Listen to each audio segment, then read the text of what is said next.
તો અમદાવાદમાં ભગવાન જગન્નાથજીની જળયાત્રા યોજાઈ અને મોટી સંખ્યામાં ભાવિ ભક્તોનું ઘોડાપુર ઉમટ્યું.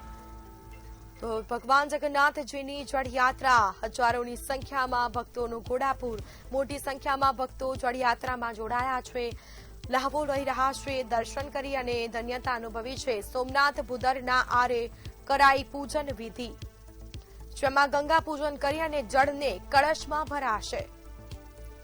તો ખાસ જે તૈયારીઓ કરવામાં આવી છે, નદીની મધ્યમાંથી જળ ભરી અને જળાભિષેક કરવામાં આવશે. તો આપણી સાથે સંવાદદાતા કિંજલ બોરીસા લાઈવ જોડાઈ ચૂક્યા છે. જી કિંજલ, ભગવાન જગન્નાથની જળયાત્રા યોજાઈ છે, હજારોની સંખ્યામાં ભક્તોનું ઘોડાપુર ઉમટ્યું છે. કેવો માહોલ છે અને કેવી તૈયારીઓ છે?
જાણકારી આપવા બદલ આપનો આભાર.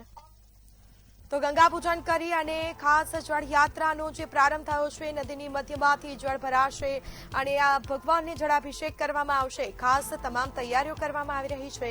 રથયાત્રાની તૈયારીઓ પૂરજોશમાં ચાલી રહી છે. આજે ભગવાનની જળયાત્રા યોજાઈ, ભક્તો અને ભજન મંડળીઓ ભક્તિમાં લીન જોવા મળ્યા. મોટી સંખ્યામાં ભક્તો જળયાત્રામાં જોડાયા છે. દૂર દૂરથી ભક્તો આવ્યા છે. અનેક લોકો છે તે કરતબો કરી રહ્યા છે, જેના દ્રશ્યો પણ અમે આપને બતાવી રહ્યા છે. હજારોની સંખ્યામાં ભક્તોનું ઘોડાપુર ઉમટ્યું છે. ગંગા પૂજન કરી જળને કળશમાં ભરાશે.